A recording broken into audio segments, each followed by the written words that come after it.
ကျက်သွေးရောင်ငှက်မြက်နှင့်ညီကိုသုံးဖော်အဖွားကူပရီယာနီဟာရီ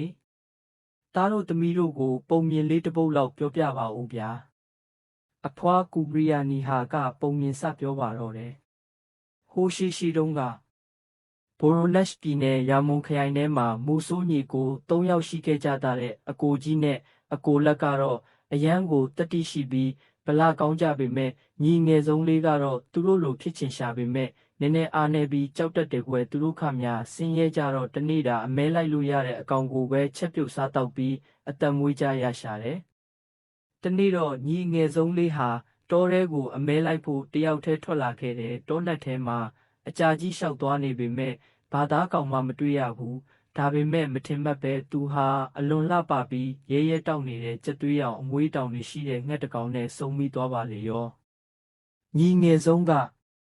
အကိုတို့ရေကျွန်တော်တကယ်ကိုထူဆန်းပြီးလှပတဲ့ငှက်တကောင်ကိုတွေ့ခဲ့တယ်တခါမှမမြင်ဘူးတဲ့ထူဆန်းအံ့ဩစရာတတဝကြီးပဲပြကြည့်ကြပါဦးအကိုလက်ကဒီငှက်ရဲ့အမွှေးတပင်တဲတင်ဒီလောက်တခုပြနိုင်ရင်ငှက်တကောင်လုံးဆိုဘလောက်တောင်စွမ်းမလဲအကိုကြီးကတော့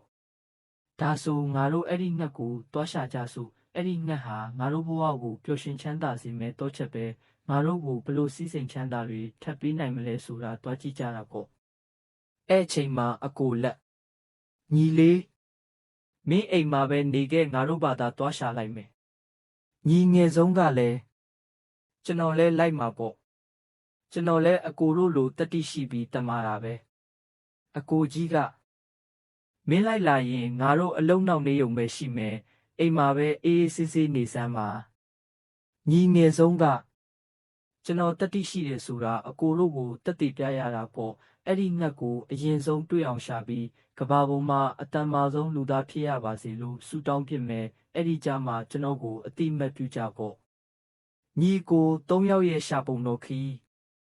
ညီကိုတွေဟာအချိန်တော်ကြာအောင်ထူးဆန်းတဲ့ငှက်မြက်ကြီးကိုလိုက်ရှာကြပေမဲ့အရေးရောင်မြတော့မတွေ့ကြရဘူးအဲ့ဒီအချိန်မှာအကိုကြီးဟာလမ်းမှာအဖွားကိုကူပရီယာနီဟာနဲ့ဆုံမိသွားတယ်အကိုကြီးကအဖွားအနီရောင်မွေးတွေနဲ့လှပတဲ့ငှက်ကြီးကိုတွေ့မိသေးလားဗျအဖွားကူပရီယာနီဟာ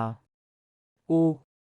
အဲ့ဒီငှက်ကိုရှာဖို့ကမလွယ်ဘူးကွခေါင်းသုံးလုံးရှိတဲ့ငွေနဂါးကြီးကသူ့ရဲ့ကူထဲမှာလှောင်အိမ်နဲ့ပိတ်လောင်ထားတာအကိုလက်ကအဖွား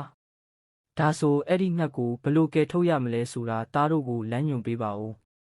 အဖွားကလည်းလမ်းညွှန်ပေးလိုက်ပါတယ်ဒီလမ်းအတိုင်းတက်သွားကြဘယ်မှမကွေးနဲ့နောက်ကိုလည်းလှဲ့မကြည့်နဲ့လမ်းမှာမင်းကြီးညောင်ပင်ကြီးတပင်ကိုတွေးလိုက်မယ်အဲ့ဒီအပင်ရဲ့အလဲဘဟိုတက်ကိုအပိုင်ပစ်လိုက်ဒါဆိုရင်အမြစ်တွေဟာဘေးကိုဟတ်တက်ကွယ်သွားပြီးအောက်ထဲမှာဓားမြောင်တစင်းကိုတွေးလိုက်မယ်အဲ့ဒီဓားကိုယူသွားကြမင်းတို့အတွက်အသုံးဝင်လိုက်မယ်အကိုကြီးကကျေးဇူးတင်ပါတယ်အဖွားလို့ပြောပြီးထွက်လာခဲ့ပါတယ်ဒါပေမဲ့အကိုကြီးဟာအဖွားရဲ့စကားကိုနားမထောင်ပဲတောထဲကလှည့်စားတဲ့ခေါ်တံတွေကိုရောင်ပြီးနောက်လဲကြည့်မိတာကြောင့်လမ်းပြောက်ပြီးတောထဲမှာတင်ပိတ်မိသွားခဲ့တဲ့အကိုလက်ကလည်းအဖွားရဲ့စကားကိုအတိမယူပဲငါမှတလချီရဲ့ဆိုတဲ့ဓာအိမ်ပါသားပဲဆိုပြီးမင်းကြီးညောင်ပင်စီကဓာမြောင်ကိုမယူပဲထွက်သွားခဲ့တယ်ညီငယ်ဆုံးလေးကတော့ရာမုံမြေပြင်ပေါ်မှာအကြာကြီးလျှောက်လန်းလာခဲ့ပြီးရေမျောစင်ကြီးကိုဖျက်ကျော်ချစ်သူများတရားကိုကြော်ဖြတ်ပြီးစုံမကြီးဘာဘာယာကာရဲ့မော်တော်အုပ်ထဲအထိရောက်သွားခဲ့တဲ့စုံမကြီးကတော့သူ့ရဲ့ရုပ်ရည်နဲ့တတိကိုချီးကျူးခဲ့ရတယ်သို့တော်လည်းငှက်မြက်ကြီးကိုတော့မတွေ့သေးဘူးနောက်ဆုံးမွေနဂါကူနာရောက်ခါနီးမှာသူလည်းအဖွားအိုနဲ့ထပ်မံဆုံတွေ့ခဲ့ပြန်တဲ့အဖွားကူပရီယာနီဟာမင်းရဲ့အကိုနှစ်ယောက်လုံးကြာရှုံးသွားပြီးတယောက်ကနဂါရဲ့မြေအောက်ချင်းထောင်ထဲမှာနောက်တစ်ယောက်ကတော့ရွှွန့်လွန်တော်ထဲမှာလမ်းပြောင်းနေပြီးမင်းကောမကြောက်ဘူးလားညီငယ်ဆုံးကကျွန်တော်မကြောက်ပါဘူးအဖွားလို့ပြန်ပြောခဲ့ပါတယ်ညီငယ်ဆုံးလေးဟာအဖွားရဲ့စကားကိုမြေဝဲမကျနားထောင်ခဲ့တဲ့တောထဲကလှည့်စားခေါ်တံတွေကိုနောက်လည်းမကြည့်ပဲမင်းကြီးညောင်ပင်ကြီးရဲ့ဗဟိုကိုမှန်အောင်ပြစ်လို့မော်သားမြောင်ကိုအောင်မြင်ရယူနိုင်ခဲ့တယ်ကွယ်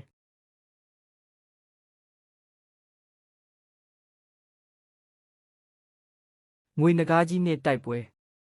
ငွေနဂါးကြီးဟာညီအငယ်ဆုံးလေးကင်ဆောင်လာတဲ့ဓာတ်ကိုကြည့်ပြီးဒီသွားကြထိုးတံလောက်ရှိတဲ့ဓာတ်နဲ့ငါ့ကိုဘာလုပ်နိုင်မှလဲလို့အထင်သေးပြီးရေမောခဲ့တယ်ဒါပေမဲ့ပြင်းထန်တဲ့တိုက်ပွဲအပြီးမှာတော့ညီအငယ်ဆုံးလေးဟာမော်သားကိုတုံးပြီးငွေနဂါးကြီးကိုနှိမ်နှင်းကအကိုတွေကိုကယ်တင်နိုင်ခဲ့ပါတော့တယ်အကိုကြီးကကျေးဇူးတင်ပါတယ်ညီလေးရာမင်းဟာတကယ်ကိုတတိရှိပြီးတမာတဲ့သူဖြစ်သွားပြီပဲ သူတို့ဟာလှောင်အိမ်ထဲကကြက်သွေးရောင်ငှက်မြက်ကြီးစီရောက်သွားတဲ့အခါငှက်ကြီးရဲ့အမွှေးတွေဟာအယောင်မိတ်နေတာကိုတွေ့လိုက်ရတယ်။ငှက်မြက်ကြီးကမင်းတို့ဘာဆူတောင်းချင်လဲ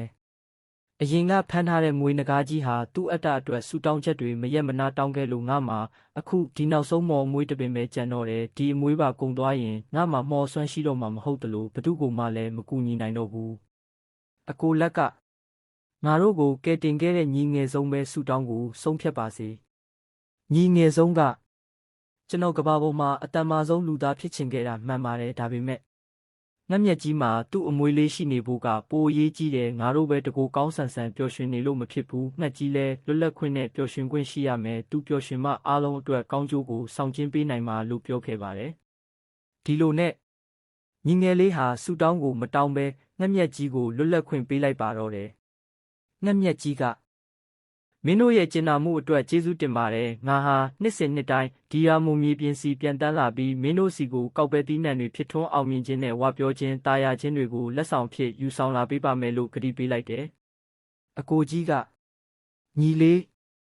မင်းဟာခန္ဓာကိုယ်တင်မကပဲစိတ်ထားပါတကယ်ကိုတမထက်မြက်တဲ့သူပါပဲအဲ့ဒီအချိန်ကစလို့ယာမုံဒေတာကြီးဟာအလွန်ပဲစီပင်ဝပြောပြီးတာယာလှပတဲ့နယ်မြေကြီးဖြစ်လာခဲ့ပါတော့တယ်ပုံမြင်နားထောင်နေတဲ့ကလေးများကအံ့ဩစရာကောင်းတဲ့ပုံမြင်လေးပြောပြပေးလို့ကျေးဇူးတင်ပါတယ်အဖွားကူဘရီယာနီဟာကဲပုံမြင်လေးကတော့ဒါပါပဲကွယ်တေးသေးချာချာနားထောင်တဲ့မြေတို့အားလုံးလည်းတကယ်လူတော်လူကောင်းလေးတွေဖြစ်ကြပါစေလို့အဖွားဆုတောင်းပေးလိုက်ပါတယ်ကွယ်